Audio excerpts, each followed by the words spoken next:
Hello everyone, welcome to the second episode of my GTNH full add-on series. Previously we were stuck by obtaining Eye of Ender, on our way of obtaining HV laser engravers. I have checked the recipe for EEC off camera, and found out that the required Ender IO mob spawner cannot be made under peaceful mode. Therefore there's only one super tedious way left for us. It's time to play WorkStation. WorkStation is basically a renewed version of the older IC2 crop system, where you hybrid some strange plants with some other stranger plants to get stranger ER plants, and eventually draw a jackpot to get the strangest plant that produces the item you want. Fortunately there is only one plant we currently need, namely Ender Bloom.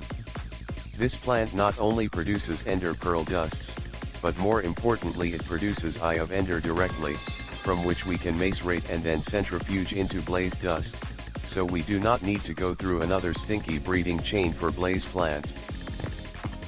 After nearly 10 hours of boring lame off-camera work we finally obtained Ender Bloom.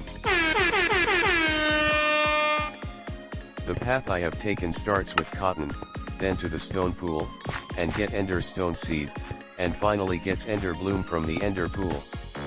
I also used some HV World accelerator powered by GTNL 8 amp steam turbines, which quickly drained 1/4 of our wireless steam storage during the hybriding process, so I was forced to turn it down during offline hours to prevent other power fails. Also I am planning to add 3 more large solar boilers, since each of them can produce 96 kL steam per second all day and night. One of them has been built but the other 2 are still under crafting. After getting a whole morning's sleep we found out that the little MV electric furnace is struggling to process all the metal ingots we need during the crafting process. Therefore, we set up a long-desired GTNL furnace group. This furnace group multi-block has theoretically unlimited parallels, and is extremely cheap. After putting in some furnace and coal as the instruction says, we test it with some zinc dust. It seems that it works totally fine, without any fuel consumption. Now the iron and nickel issue has been solved, we noticed that our AE2 storage is flooded by some fluid cells. Also our crafting process is still severely dragged behind by the low efficiency small chemical reactor while crafting polysilicon. Therefore we shall straight up skip the desire of using dual input hatches, and make a dedicated LCR on circuit 9 for crafting trichlorosilane. Now that we can finally craft poly-Si at an acceptable rate and don't have to craft more fluid cells. After resolving the Eye of Ender crisis we finally managed to craft the long-desired HV laser engraver. We insert an HV diode and machine hull into the walls to power the machine up. By the way we crafted the TST cleanroom straight so we haven't completed the quest, which could be fixed very quickly by crafting another vanilla cleanroom controller and hold it in our hands.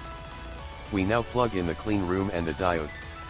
It seems that the TST cleanroom does not have a booting process, so we request some CPU chips directly. It turns out that the crafting process runs smoothly, so we pattern up the plastic circuit board and quickly go through the processor series. While we wait for the auto crafting system do its job, we shall wait on our newly built potty to relax our bodies. Finally we obtain the integrated processor assembly, and workstation, which means that vacuum freezer is unlocked, and thus we should be able to actually start producing titanium. However I think it's too much for one episode, so we will leave that to the next episode. Bye bye.